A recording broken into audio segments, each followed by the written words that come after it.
Yeah, Candace Owens jump scare. I know. This is another thing that I wanted to cover. Candace Owens on Charlie Kirk's death. I'll be honest with you guys.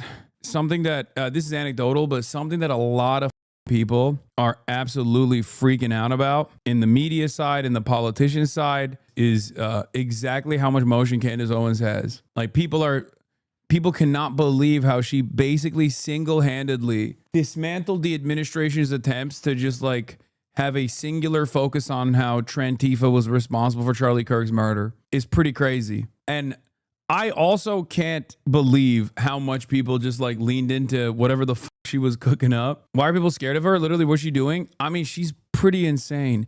I think what a lot of these guys on the independent side that are like really popping off have in common is that they just always have like truly insane points of view. Truly insane points of view. Like she believes in basically alien style conspiracies in many respects.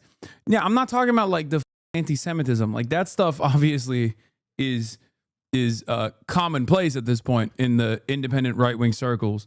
But I mean like Tucker Carlson, for example, thinks that like there is he's been haunted by spirits, right? And Candace Owens also has like weird kooky ass takes like that, which she even will like add into the Charlie Kirk stuff was because remember one of her arguments was that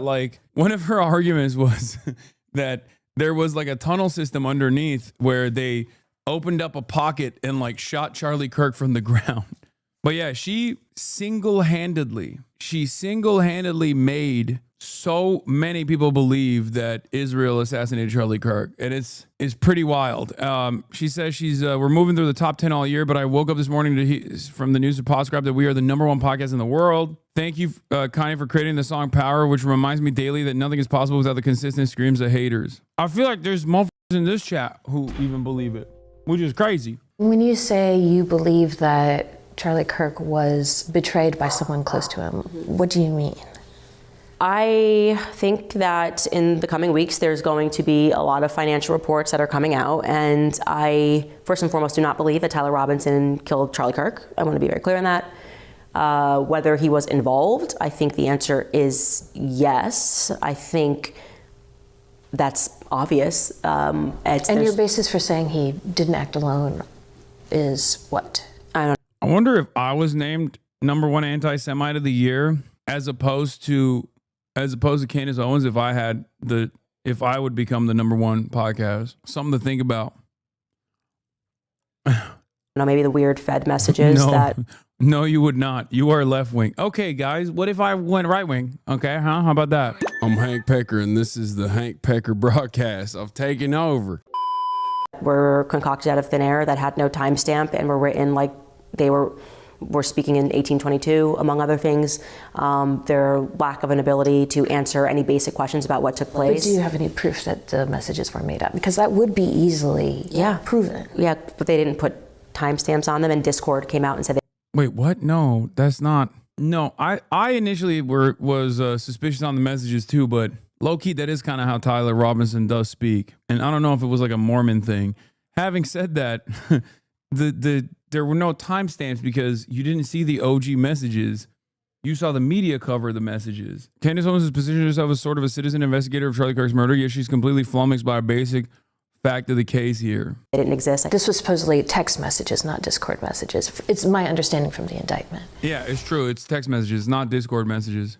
I actually did not read that they were text messages. The indictment calls them text messages. What would it be like the feds are like on a computer, typing it out back and forth? That's exactly what it is. The feds made up the text messages. But you don't have anyone from like the FBI telling you that, or law enforcement? I have leaks. Okay. Yeah. Has anyone leaked to you? And Tyler Robinson has. But has anyone said to you, even off the record, we faked these? I have very strong sources everywhere on both sides. Well, I look forward to seeing the evidence of that. Yeah, sure. Because when we keep talking about evidence, it's like, who's going to present that evidence? Like the mainstream media?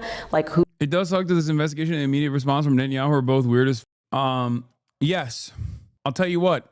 Israel didn't do itself any favors with that. That was pretty crazy. it was pretty alarming that Benjamin Netanyahu, the least likable, most demon-like man, thought that he could just go on camera and be like, I did not kill Charlie Kirk. Twice. Not once, but twice. It was weird as Probably would have been better if he didn't say nothing. But he thought, this will do all right. This will be good. This will quiet down the rumors, he thought. It did not. It made it worse. I never was on the, Israel killed Charlie Kirk camp, but goddamn, dude.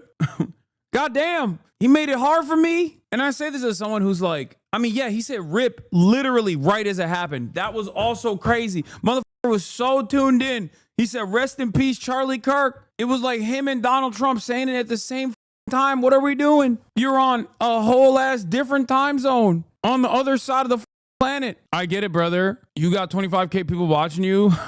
We're all concerned that this could happen again to people we care about. No, I think like first of all, do I think that Israel is above doing a high profile assassination on U.S. soil? No. Okay. 100%. Of course they would do it. Maybe they have. But there is no, the whole idea revolves around Charlie Kirk actually being, Charlie Kirk was about to turn on Israel publicly. That is bullshit. That's just straight up bullshit. I don't believe that. Erica Kirk moved more sus than Bibi. Erica was moving sus too. True. But yeah, this all hinges on Charlie Kirk being woke on Israel and his fucking bullshit.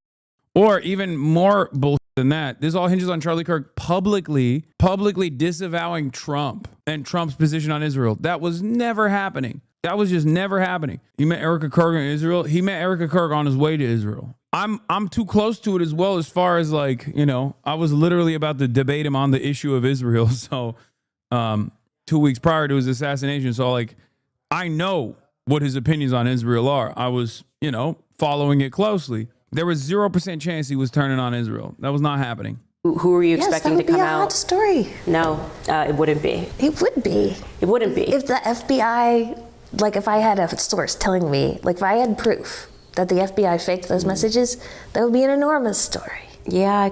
Yeah, but what about the text where he said he had no choice but to leave the pro-Israel position? No, he didn't say that.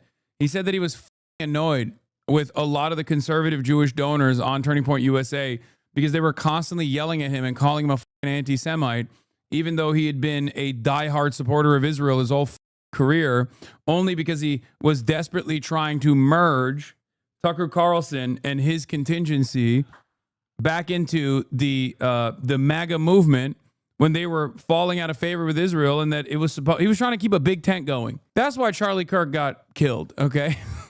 Because he wanted a big tent. That's what happens to people who try to do coalition building. Okay?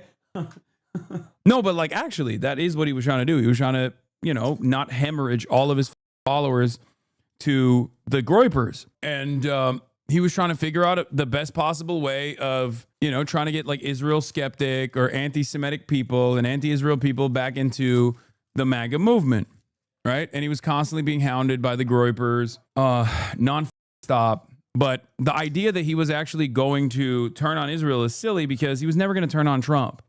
And the example I used is Jeffrey Epstein. He had been a big Jeffrey Epstein booster, talked about it quite a bit, right? Someone should ban you from existence as chicken tender enjoyer. Wait, why? Wait, that chatter has been in here before, right? That's not a new chatter. What's good, King? Hello. How we doing?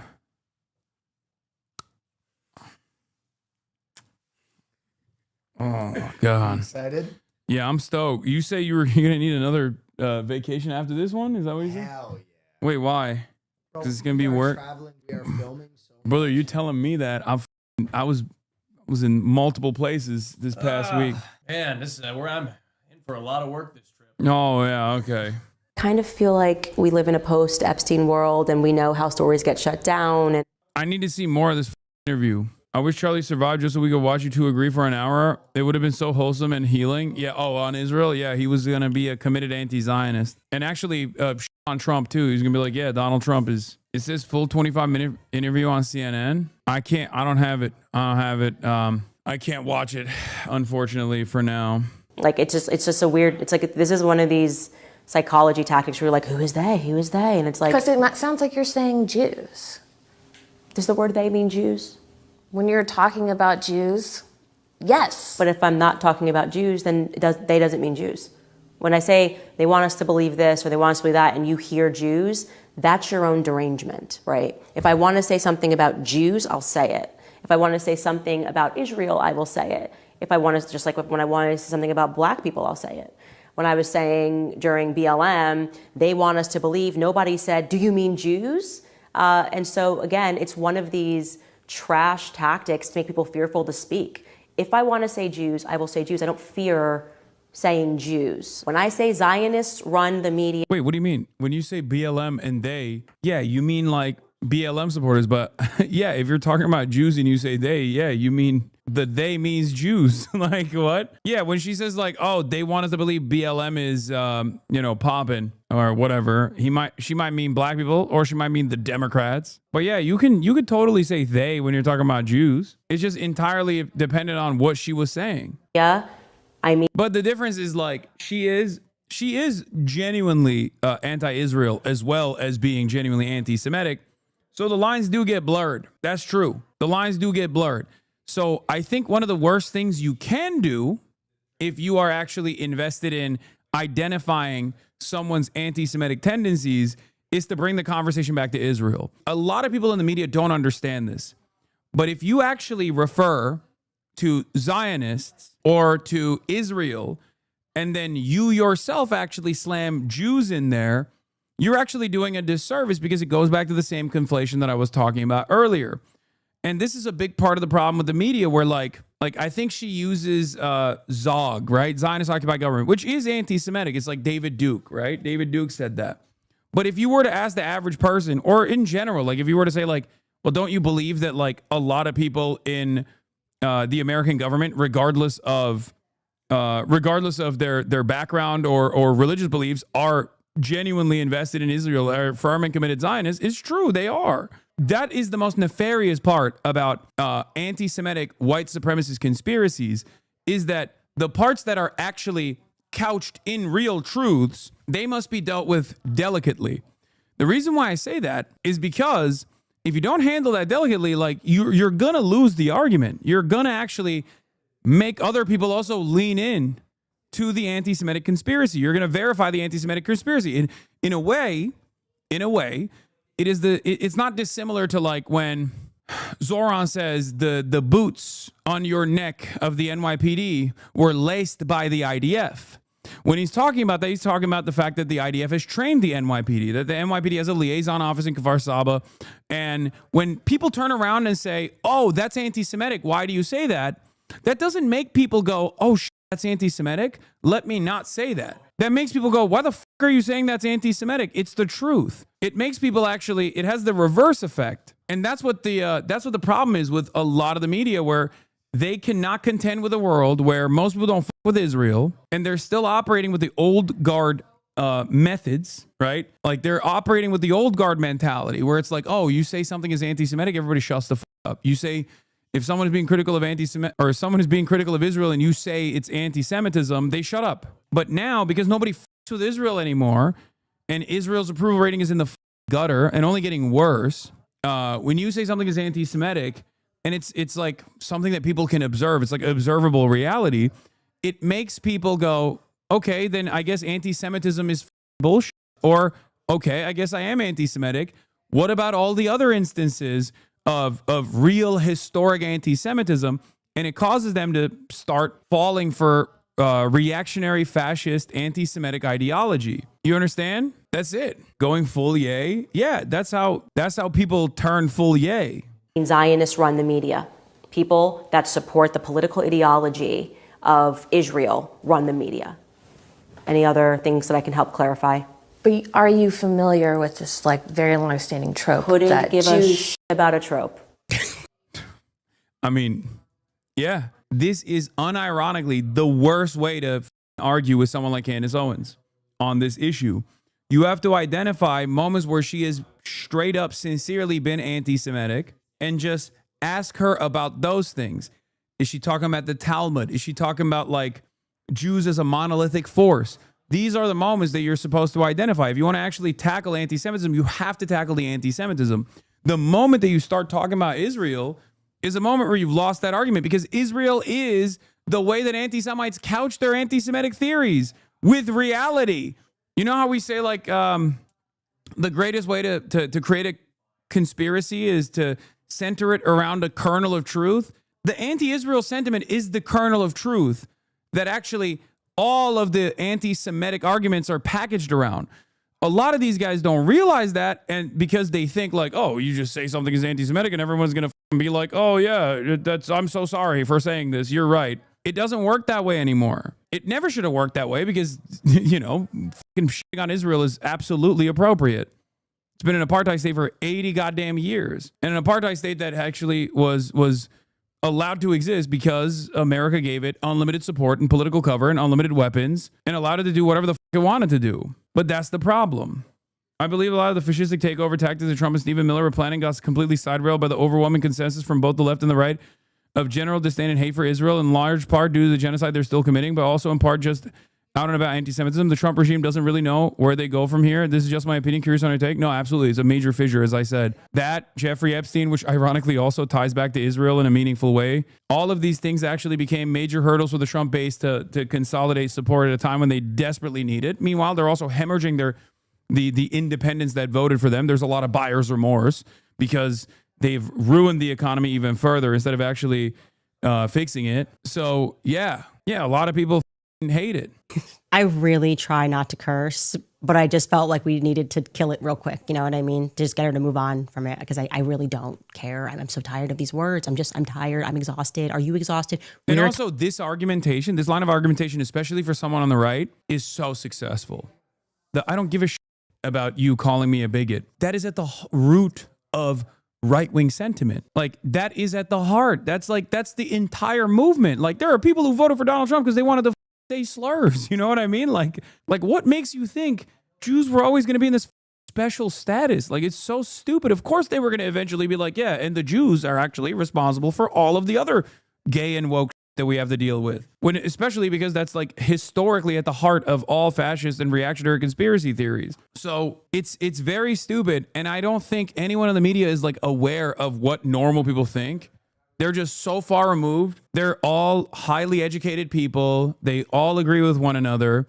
There are some, for sure. There are some, especially in the lower ranks, like, you know, journalists, people that are constantly by design having to talk to people of different backgrounds and whatnot. Like, they're aware of it. There are people who definitely also are against Israel as well, but they're quiet. They have to be quiet, because otherwise you don't really get promoted. And that structure definitely exists. So people that are careerists will either already organically believe these sorts of things, or like organically believe, you know, Israel's awesome and great and whatever, or they just slowly but surely lean into it so that they are, so they can maintain their career ambitions. Tired, collectively we're tired. I had to shut it down because I suddenly realized I was homeschooling my toddlers. And I told her, as the interview goes on, I was like, look, I have toddlers at home. I can't teach you, you know, basic sentence. I'm teaching my toddlers how to read. And here I am, I'm teaching her how to understand they in a sentence. That's a place. What are we doing? How old is this person? And she says she's the same age as me. And I'm going, you missed first grade? We're in a business where people comment on. Anyway, Hasana, she ever reached out for a collab? Candace Owens, she blocked me many years ago. I've been anti Candace Owens for many years. Anyway, I love you guys. I gotta go. We gotta shoot Fear Ann.